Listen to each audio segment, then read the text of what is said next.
Jadi silakan saja, mereka membuat apa siapa saja gitu ya. Malam ini kita berkumpul di Saung Angklung Pujo mengingatkan saya 40 tahun ke belakang waktu saya masih sekolah di SMA, masih lucunya di kebun. SMA ya udah kebayang lucu lah. Saya punya guru kesenian, Pak Ibrahim namanya. Beliau bertanya, apa jasa-jasa Bang Ujo? Saya jawab kan, antum udah tahu semua, betul.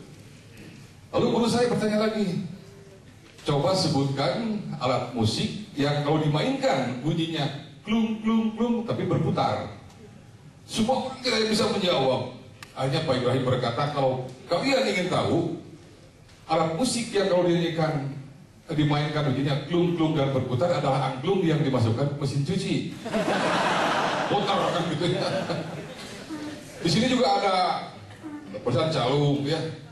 Jadi alat musik yang dibuat dari bambu itu selain calung ada angklung, ada seruling ya. Kalau dalam Sunda ada bangsing yang kecil.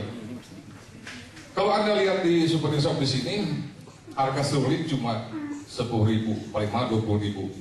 Tapi harga seruling di Jepang bisa sampai 3 juta. Ini sebuah prospek bagi pengrajin seruling ya. 3 juta dibeli satu seruling. Tapi harus lengkap dengan kerbaunya ya. Apalagi kerbau mahal begitu ya. Nah, di sini juga diperkenalkan tari-tarian. Ada nyanyi, ada lagu gitu ya. Berbicara masalah tarian, saya kadang-kadang merasa aneh juga. Kenapa baju penari itu kok selalu hilang berceceran di tengah jalan? Coba Anda lihat tari sedati di Aceh, pakai jilbab, baju longgar menutup mata kaki, tangan panjang, tari sedati ya, ketat bajunya. Turun sedikit ke Batak, tari tor-tor, hilang jilbabnya, hilang tangan bajunya. Jatuh kan ke Palembang, ke Padang, Jaipongan, Sintren, Bedaya ya. Di Bali tinggal kain doang, hilang ke atasnya. Sumbawa, Lombok, Makassar, puncaknya tuh di Irian Jaya di Papua, hilang semua yang kita hanya koteka saja ya. Kita koteka saja. Nah, tahun 2004 waktu saya menjadi ketua harian Persib, saya pernah bawa anak-anak Persib ke Papua gitu ya. Kami di sana disambut oleh Persipura di sana.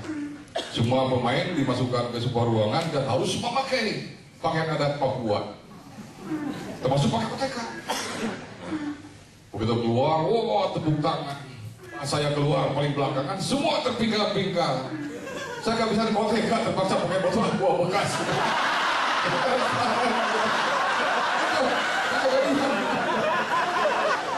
Ya. Jadi ini pariwisata. Kita sekarang punya menteri yang ditukar kan. Mari Pangestu asalnya dia menteri perdagangan, sekarang menteri pariwisata dan ekonomi kreatif. Waktu kemarin kita sangat ingat kan, Departemen Pariwisata dan Kebudayaan, Deparsenibun. Coba sekarang apa singkatan? Kementerian Pariwisata dan Ekonomi Kreatif. Paling singkat Menteri Primitif. Ya, nggak ada yang lain kan? Pariwisata harus menjadi sokok ekonomi rakyat Indonesia supaya kita tidak tertinggal. Hadiah Sumpah Pemuda kita kemarin, kita dianugerahi posisi kelima di dunia yang terbanyak gelandangan. Betul kan, baca di koran? Indonesia sekarang dinobatkan sebagai negara kelima di dunia yang terbanyak koleksi gelandangannya. Nah, sebenarnya harus dipelihara oleh negara kan, pakai mesin gelandangan dipelihara oleh negara. Kalau janda sama mosidik yang dipelihara aja gitu. Kenapa Pak SBY kemarin bilang bahwa saya sampai sekarang belum bisa memberantas korupsi?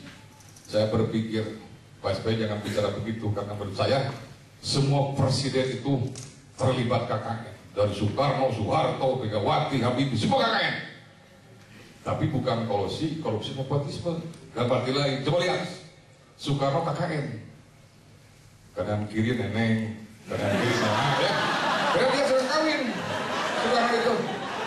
Tapi saya tidak melihat tidak mendengar bahwa Ibu Fatmawati berantem sama Dewi Ratnasari. Dewi Ratnasari tidak berantem dengan Ibu Ikin. Apa kuncinya? Para istri presiden tersebut tidak pernah membuka HP suaminya. Di saya, wah dibuka seperti siapa? Itu yang menyebabkan keributan rumah tangga itu. Yang kedua, Soeharto juga KKN. Kaya karena negara, kan? Betul kan? Siapa ketiga itu? Habibie KKN juga. Kecil-kecil, nekat. Apa-apa kita udah bikin pesawat terbang. Padahal yang lebih baik kita ekonomi kerakyatan dulu, pertanian, supaya kita tidak mengimpor jagung dari apa? Dari Amerika gitu. Yang keempat, siapa lagi? Megawati. Oh, Gus Dur. Kanan kiri dong tuh, ya.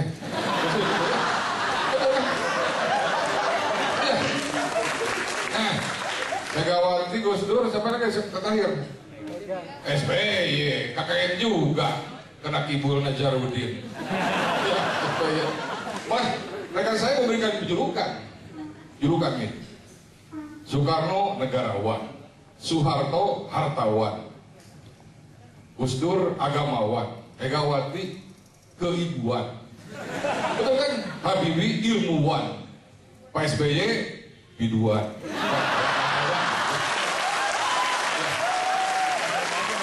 Jadi Pak SBY sedang nyanyi dan pingpong. Jadi biduan kadang-kadang penuh keraguan dan ketakutan karena waktu nonton bola di Senayan pulang duluan ada penonton bakar petasan. Itu pingpong juga kan. Nah, kalau masalah pingpong, saya ingat rekan saya karena teman saya itu membuat aneh-aneh lah gitu ya. Jadi perempuan itu bisa diibaratkan sebagai bola gitu ya. Kalau perempuan usia 20 tahun diperebutkan oleh 22 orang, karena ibaratnya bola sepak. 22 orang memperebutkan bola 20 tahun ke bawah. Kalau perempuan udah 30 tahun ke bawah masih diperebutkan, tapi yang memperebutkannya kurang. Jadi bola basket 10 orang memperebutkan ya. 30 tahun, 40 tahun ke bawah seperti bola pingpong yang memperebutkan 4 orang atau 2 orang. Tapi kalau 50 tahun ke bawah seperti saya, seperti bola golf. Saya ingin memukulnya jauh-jauh dan tidak akan kembali lagi. Saya lebih pada masa depan.